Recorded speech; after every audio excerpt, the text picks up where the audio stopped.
Question number 1 क्या था, application for sick leave, ठीक है वो था, तो उसको मैं सबसे लास्ट में आपको बताऊंगी क्योंकि वो पूरे तरीका एक बार और फिर से बताऊंगी, ठीक है, उसको कैसे कैसे लिखना है आपको। अब यहाँ पे देखो हम कहाँ से स्टार्ट करेंगे, क्वेश्चन नंबर 2 से। अब देखो पहला क्वेश्चन क्या है, हुज शैली। हुज शैली का हिंदी में मतलब ये है, हुज मतलब हु मतलब कौन, शैली कौन थी, शैली कौन थी या शैली कौन है। तो क्या है शैली कौन है, शैली समझ में आ गया कि कोई लड़की है, और जब ये चैप्टर को आप पढ़ोगे तब उसका मतलब क्या है कि जेरीज लिटिल सिस्टर, मतलब जेरी की छोटी बहन, ठीक है। शैली कौन है, जेरीज लिटिल सिस्टर। हाँ तो उसको कैसे बोलोगे, जेरीज मतलब जेरी की, यहाँ पे डॉट कॉमा करके एस क्यों लगाया गया है, क्योंकि ये बता रहा है कि जेरी की, ऐसा बोल रहा है, ठीक है, इंग्लिश में ऐसा लिखता है, जेरीज लिटिल मतलब उसकी छोटी, सिस्टर मतलब उसकी बहन, ठीक है, जेरी की छोटी बहन। अच्छा मैं इसका कहानी आपको शॉर्ट में कैसी बता देती हूँ इंग्लिश का, ठीक है, आपको मैडम पढ़ाई है कि नहीं ये चैप्टर को, शैली। अब यहाँ पे देखो अगला क्वेश्चन क्या है, Why does the child agree to go with the puppy? अब यहाँ पे देखो, यहाँ पे इसका मतलब क्या है, why मतलब क्यों, कि बच्चा जो है, चाइल्ड मतलब कौन, बच्चा, बच्चा जो है वो क्यों एग्री हो जाता है, क्यों तैयार हो जाता है जाने के लिए पपी के साथ। पपी कौन, कुत्ते का बच्चा, कुत्ते के बच्चे को पपी बोलते हैं, ठीक है। अब यहाँ पे आंसर को पहले देखो, because puppy going up in the hill to roll and play, मतलब क्योंकि, अब देखो बच्चा जो है, ये 14 नंबर चैप्टर का, चैप्टर नंबर 14 ओपन करो जल्दी से अपने बुक में। अब उसमें देखो, उसमें क्या दिखा रहा है, उसमें बच्चा मस्त अपना जा रहा है, फिर उसको कोई अंकल मिल जाता है, फिर बकरी मिल जाता है, फिर कुत्ता मिल जाता है ना, कुत्ते का बच्चा कोई ना कोई मिल रहा है, और वो अपना अकेले खेलते खेलते जा रहा है, तो वो लोग जो जो करते हैं मैं भी वही करूंगा ऐसा करके बोलने लगता है ना, तो इसी टाइप का है। तो सेम वैसे यहाँ पे कुत्ते का बच्चा, सबसे लास्ट में देखो, लास्ट वाला जो फोटो है बच्चा कुत्ते का बच्चे के साथ वाला जो फोटो है, उसी में कि जो बच्चा है, चाइल्ड मतलब क्या, बच्चा, चाइल्ड मतलब बच्चा, बच्चा एग्री, एग्री हो जाना मतलब तैयार हो जाना, या हाँ किसी भी चीज के लिए हाँ बोलना, है ना, वो एग्री है, ठीक है, सहमत या तैयार लिख लो, ऐसे में ज्यादा समझ पाओगे, ठीक है, तैयार हो जाना, ठीक है। Child agree to go with the puppy, puppy मतलब बच्चा, ठीक है। तो वो क्यों रेडी हो जाता है, क्योंकि, बिकॉज, बिकॉज मतलब क्योंकि, पपी गोइंग टू लिख दो, यहाँ पे टू आएगा ना, going to, puppy going to, वो कहाँ जाते रहता है, क्योंकि पपी कहाँ जाते रहता है, अप इन द हिल, हिल मतलब पहाड़, हिल मतलब पहाड़, अप मतलब ऊपर, पहाड़ के ऊपर तरफ जाते रहता है, ठीक है। Because puppy going to up in the hill, कितना इजी है बताओ, पपी क्वेश्चन में है, बिकॉज को याद करना पड़ेगा, ये इसको नहीं भी लिखोगे तो भी चलेगा, है ना, लेकिन ये इंपॉर्टेंट है, puppy going to up in the hill, ये इंपॉर्टेंट है ये वाला लाइन, ठीक है, up in the hill, up मतलब ऊपर, डाउन मतलब नीचे, पढ़े हो अपोजिट वर्ड, अप मतलब ऊपर, डाउन मतलब नीचे, ठीक है।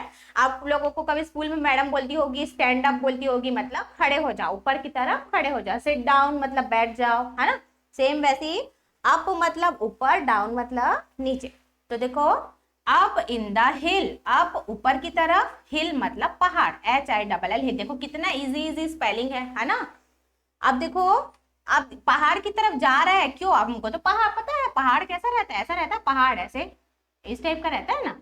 अब यहाँ पे देखो, to roll and play, to roll and play, to roll, roll मतलब क्या होता है, लुढ़कना, गोल गोल, जैसे हम लोग खेलते नहीं थे पहले, रेत वेत में ऐसे ऊपर में चढ़ गए, फिर यहाँ से लुढ़कते लुढ़कते नीचे आ रहे हो, है ना। तो जो पपी है, जो कुत्ते का बच्चा है, वो क्या करने जा रहा है, पहाड़ के ऊपर तरफ में रोल करने के लिए, ऊपर में जाके क्या हो जाएगा, लेट जाएगा, फिर लुढ़कते लुढ़कते नीचे आ जाएगा, है ना। एंड प्ले, प्ले मतलब खेलना और खेलने के लिए, ठीक है, प्ले मतलब खेलना, ठीक है। और रोल मतलब लुढ़कना, ठीक है, गोल गोल गोल गोल लुढ़कते रहता है, समझ में। हाँ तो वो सुनता है कि अरे पपी जो है जा रहा है, इसलिए जो चाइल्ड जो है वो बच्चा भी है, इसलिए वो वहां जाता है, आए समझ में। अब देखो फर्स्ट क्वेश्चन तो समझ में आ जाएगा, ये लिखा रहेगा तो हु शैली, तो जेरी, नाम याद रखना, कुछ भी हैरी पैरी मत लिख के आना, जेरी है, ठीक है। टॉम एंड जेरी कार्टून देखे हो आप, चूहा और बिल्ली वाला कार्टून को जानते हो, हाँ तो बस उसी से याद रखना, जेरी, ठीक है। जेरीज लिटिल, तो वैसे याद रखना, ठीक है। शैली कौन थी? Jerry's little sister. पहला क्वेश्चन याद हो गया। दूसरा क्वेश्चन को कैसे पहचानोगे? कैसे पहचानोगे? पहला तो चाइल्ड लिखा रहेगा वो, और दूसरा इंपॉर्टेंट है पपी। लास्ट क्वेश्चन में क्या लिखा रहेगा? लास्ट में PUPPY, पपी। तो वहां पे आपको क्या लिखना है? पपी। यहीं से स्टार्ट होगा आंसर आपका। देखो जहां क्वेश्चन खत्म हुआ वहीं से स्टार्ट होगा। Puppy going to up in the hill, ऊपर की तरफ, पहाड़ के ऊपर की तरफ। क्या करने के लिए? टू रोल एंड प्ले, ये भी इंपॉर्टेंट है। टू रोल एंड प्ले, लुढ़कने के लिए और खेलने के लिए, ठीक है। आया समझ में? हाँ। अब देखो एक चीज और देखना, क्वेश्चन नंबर 4 पहले हम यहाँ पे देखते हैं। हु फाउंड आ निकल, निकल को किसने ढूंढा? फाउंड मतलब ढूंढना, फाउंड मतलब ढूंढना या पाना या खोजना, ठीक है। बहुत सारा मीनिंग है इसका। खोजना, ठीक है, खोजना या पाना या ढूंढना, एक ही मतलब है, ठीक है। सिचुएशन के हिसाब से इसका यूज होता है, ठीक है। तो किसने निकल को, निकल मतलब वही सिक्का जो विदेशी सिक्का रहता है वो, उसका नाम क्या है? निकल बोलते हैं उसको। उसको किसने पाया, किसने ढूंढा या किसने खोजा? किसने खोजा? जेरी ने। फिर से यहाँ पे आंसर आ गया जेरी। देखो दो क्वेश्चन का आंसर सेम है। हाँ, बस यहाँ पे लिटिल सिस्टर भी साथ में जोड़ेगा सैली वाले ने, ठीक है। और किसने, जहां पे ये निकल दिखाई देगा, एन से शुरू होगा, NIC, NIKEL, कल, निकल। आया समझ में? निकल, ठीक है। तो हाँ, तो निकल को किसने ढूंढा? जेरी। बस यहाँ पे हु के बदले में देखो, सिर्फ इसके बदले में मैं क्या लिखी हूँ? जेरी। बाकी पूरा सेम लिखी हूँ। देखो जेरी फाउंड अ निकल, जेरी फाउंड अ निकल। आया समझ में? अब अगला क्वेश्चन देखते हैं। What did Jerry buy for his sister? Jerry ने, बाय मतलब क्या होता है? खरीदना। बाय मतलब खरीदना। याद करो इसको, फिर से मैं आपको बार बार पूछूंगी। बाय मतलब खरीदना, BUY, ये वाला टाटा बाय बाय नहीं, ठीक है। BUY, बाय मतलब खरीदना, ठीक है। हाँ, अब देखो जेरी ने क्या खरीदा? वॉट मतलब क्या? जेरी ने क्या खरीदा? BUY। अब इसको याद रखोगे तो क्वेश्चन समझ में आएगा। जेरी ने क्या खरीदा? हीज सिस्टर, अपनी छोटी बहन के लिए क्या खरीदा? क्या खरीदा? ये क्वेश्चन में ही अगले क्वेश्चन का दूसरे का आंसर बन जाएगा। निकल खरीदा, है ना। जेरी, देखो यहां से शुरू का आंसर, जेरी बाय निकल, जेरी बाय निकल फॉर हीज सिस्टर। देखो पूरे क्वेश्चन को मैंने फिर से लिख दिया। जेरी बाय निकल, निकल इसका क्या हो जाएगा? आंसर। आया समझ में? आया समझ में तनु? अब देखो, अगर यही यही क्वेश्चन आ गया ना तो आपको स्पेलिंग भी याद करने का जरूरत नहीं पड़ेगा। क्यों? देखो अगर ये क्वेश्चन आएगा, यहाँ जेरी का स्पेलिंग लिखा है, सिस्टर का भी स्पेलिंग लिखा है, लिखा है दोनों का स्पेलिंग। ये क्वेश्चन है और ये क्वेश्चन है। अगर दोनों क्वेश्चन एक साथ आ गया तो आप क्या करोगे? इस क्वेश्चन का आंसर इसमें से देख के लिखोगे। जेरीज लिटिल को स्पेलिंग को याद करोगे, ये लिटिल को, सिस्टर का स्पेलिंग फिर से यहाँ लिख दोगे देख के। आया समझ में? हाँ, और मान लो ये क्वेश्चन आ गया, हु फाउंड अ निकल। तो देखो यहाँ पे भी जेरी का आपको क्या आपको पता है कि जेरी ने निकल को ढूंढा। किसने ढूंढा? निकल को किसने ढूंढा? जेरी ने। तो जेरी को फिर से यही क्वेश्चन से देख के जेरी का स्पेलिंग को इसमें लिख दोगे, है ना। अब मान लो ये क्वेश्चन आ गया, what did Jerry buy. Buy से याद रखना खरीदना। उसने अपनी छोटी, फॉर हिज सिस्टर, अपनी छोटी सिस्टर के लिए जेरी ने क्या खरीदा। अब ये क्वेश्चन रहेगा, इससे निकल को देख के यहाँ लिख दोगे कि क्या खरीदा उसने? निकल खरीदा अपनी सिस्टर के लिए। देखो तीनों क्वेश्चन एक दूसरे से रिलेटेड है, और मेरे को पता है तीनों का तीनों क्वेश्चन अगर टेस्ट में आता है तो आपको किसी का स्पेलिंग याद करने का जरूरत नहीं पड़ेगा, लेकिन आपको क्वेश्चन समझ में आना चाहिए कि इस क्वेश्चन में क्या पूछ रहा है, ठीक है। तो पहला क्वेश्चन समझ जाओगे, ऐसा लिखा रहेगा हुज शैली, समझ जाओगे क्या लिखना है आंसर। अब यहाँ पे हु फाउंड, अब यहाँ पे ये वर्ड आएगा फाउंड, FOUND, फाउंड मतलब ढूंढना, खोजना या पाना। ये लिखा रहेगा, साथ में निकल मतलब किसने ढूंढा, तो यहाँ क्या आएगा? जेरी। क्वेश्चन समझ जाओगे, ये क्वेश्चन आएगा तो क्या पूछ रहा है। और तीसरे क्वेश्चन में क्या याद रखना है? तीसरे क्वेश्चन में आपको ये मतलब ये वाला जेरी वाले में बाय, BUY बाय, है ना। व्हाट डिड जेरी बाय मतलब खरीदना, क्या खरीदा अपनी सिस्टर के लिए, आया समझ में? निकिल खरीदा। हाँ, अब अगले क्वेश्चन में आते हैं। Write the meaning. Gum, gum का मतलब क्या होता है? Chewing gum.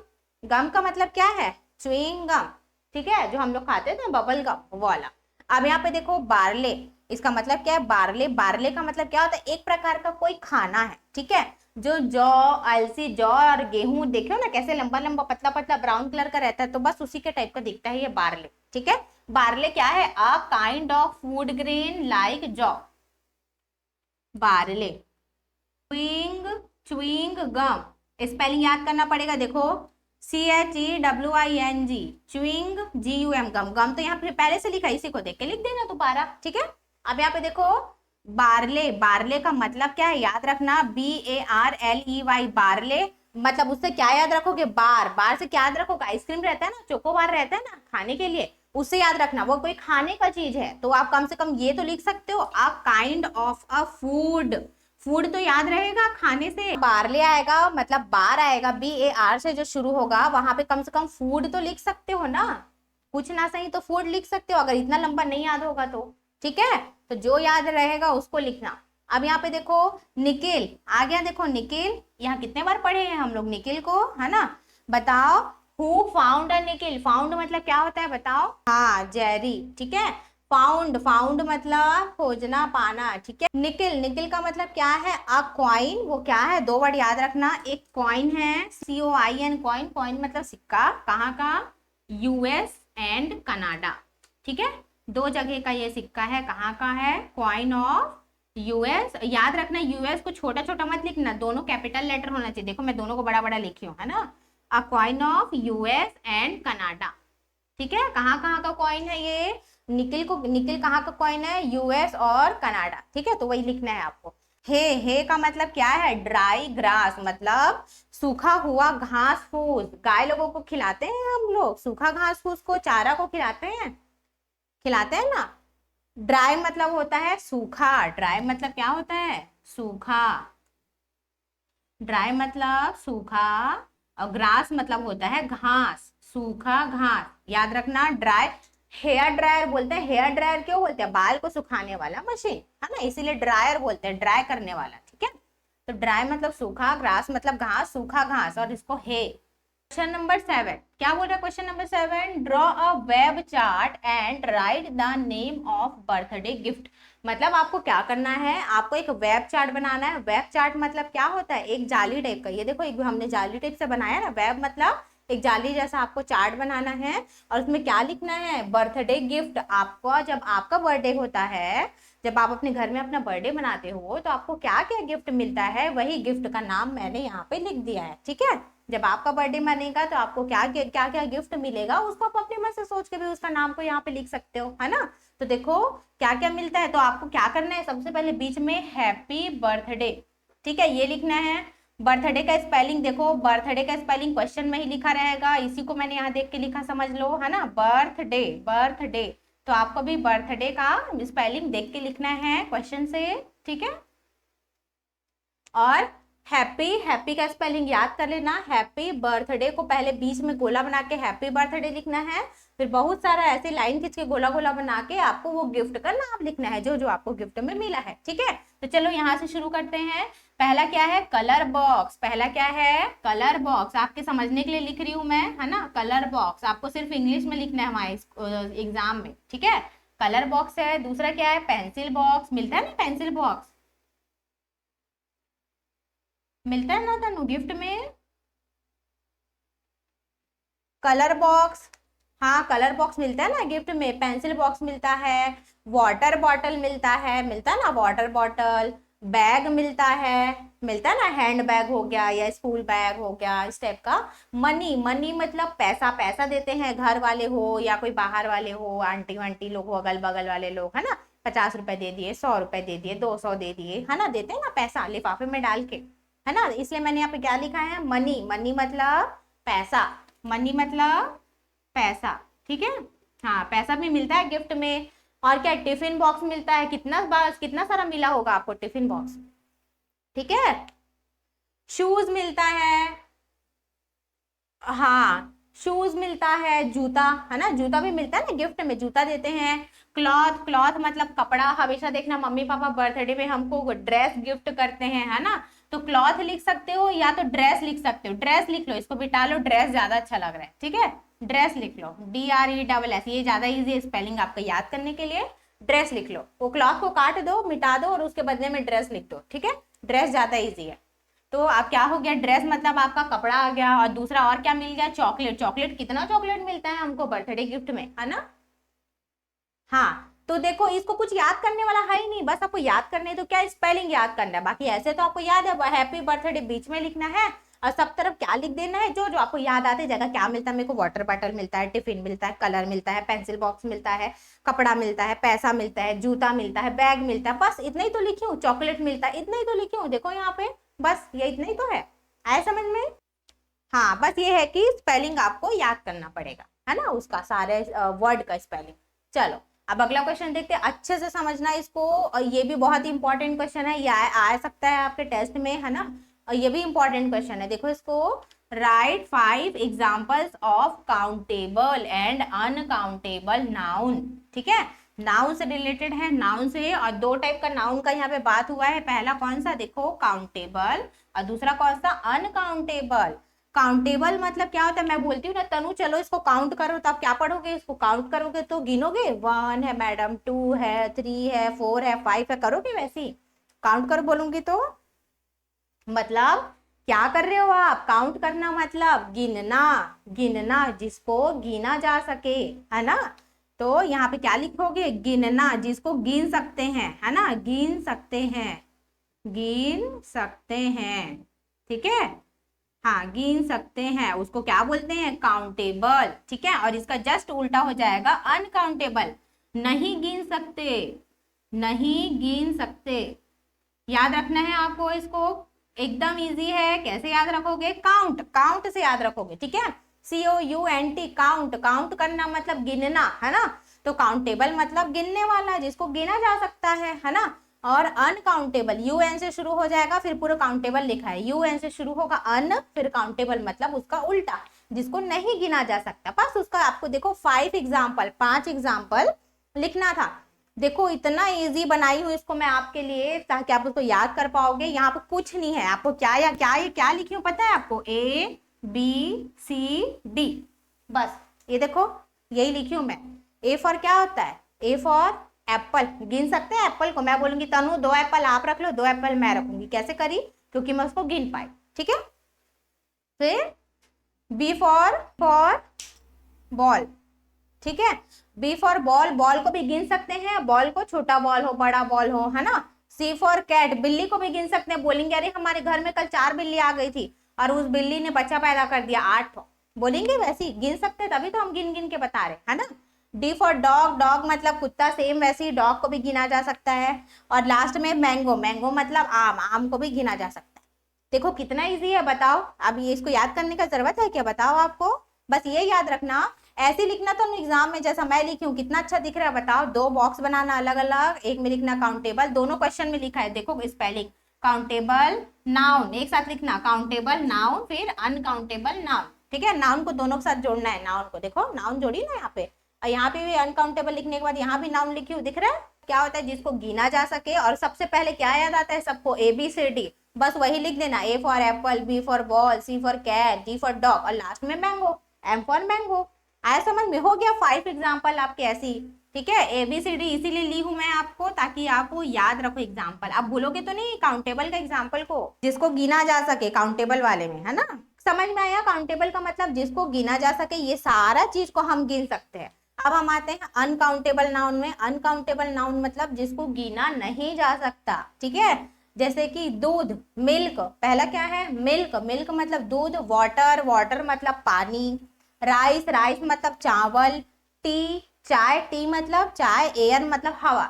अब मैं गिनूंगी थोड़ी, एक मिल्क तुम ले लो, एक मिल्क मैं ले लेती हूँ, ऐसा तो नहीं बोल सकते, उसको पैकेट में पहले बंद करना पड़ता है ना, तब हम बोल पाएंगे कि अरे आधा किलो दूध का पैकेट तुम रख लो, आधा किलो दूध का पैकेट को मैं रख लूंगी। इसको गिन सकते हैं क्या हम लोग? दूध को एक दूध तू ले ले, एक दूध मेरे को दे दे, ऐसे बोलते हैं क्या हम लोग? कभी नहीं बोल पाते ना। सेम वैसी पानी है, पानी को भी नहीं बोल पाते। सेम राइस है, चावल को गिन पाओगे? मैं बोल दूंगी तनु ये लो 1 कटोरी चावल और एक एक दाना को गिनो, पत सुबह से रात हो जाएगा, नहीं गिन पाओगे आप, ठीक है। तो हाँ, तो राइस को भी नहीं गिन सकते, चावल को भी नहीं गिन सकते। सेम चाय, मैं बोलूंगी एक चाय तुम ले लो, एक चाय मैं ले लेती हूँ, ऐसा होता है क्या? नहीं होता है ना। कप होगा या गिलास होगा, है ना, ये है। तो चाय को भी हम नहीं गिन सकते। हवा, एयर, एयर मतलब क्या होता है? हवा, है ना। तो हवा को भी एक हवा तुम ले लो, एक हवा मैं ले लेती हूँ, ऐसा बोलते हैं क्या? बताओ, हवा को नहीं बोलते ना। मतलब ये सारी चीजें ऐसा है जिसको हम नहीं गिन सकते। इसका एग्जाम्पल भी याद रखना, मिल्क, वाटर, राइस, टी और एयर, ठीक है। आया समझ को? ऐसे याद रख सकते हो। देखो 3 चीज ऐसे याद हो जाएगा, मिल्क, वाटर और ये टी। मिल्क, वाटर और टी। मिल्क और वाटर, दूध और पानी मिला के चाय बनता है, तो ये तीनों एक साथ आ जाएगा एग्जाम्पल में। 3 एग्जाम्पल ऐसे याद हो गया। चाय कैसे बनता है? दूध और पानी को मिला के चाय बनता है ना। तो मिल्क, वाटर और टी, ठीक है। और उसके बाद अब क्या आ गया? हाँ, अब उसके बाद राइस। आप रोज क्या खाते हो खाने में? चावल दाल खाते हो, तो चावल, चावल को क्या बोलेंगे? राइस, ठीक है। अब उसके बाद हवा, आप सांस कैसे लेते हो? हवा से ही तो सांस लेते हो, पूरा हवा है सब तरफ, तो वही वाला है एयर। बनाना ट्री है सॉफ्ट ट्रंक, बस वहां तक लिखना, सॉफ्ट ट्रंक, TRUNK ट्रंक, उसको पहला नंबर बनाना। फिर दूसरे में क्या लिखना? लॉन्ग लीव्स, मतलब लंबी पत्ती है। मैं आपको फोटो खींच के भेज दूंगी, उसको कैसे लिखना है, छोटा करके लिखी हूँ, ठीक है। मतलब देखो समझा देती हूँ। बनाना का जो पेड़ है उसका सॉफ्ट ट्रंक, मतलब उसका जो तना रहता है वो बहुत सॉफ्ट। दूसरे पेड़ को देखोगे कितना मजबूत ठोस रहता है ना, तो इसका सॉफ्ट रहता है।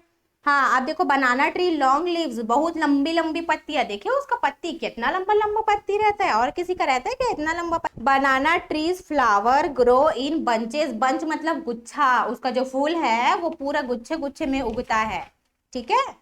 और फिर बनाना tree fruit grow in large bunch, और सेम वैसे ही उसका फल भी जो उगता है वो पूरा बंच में उगता है, पूरे गुच्छे में। बस इतना ही तो लिखना है। अब वहां लंबा लंबा लिखा है, मैं उसको छोटा करके लिखी थी,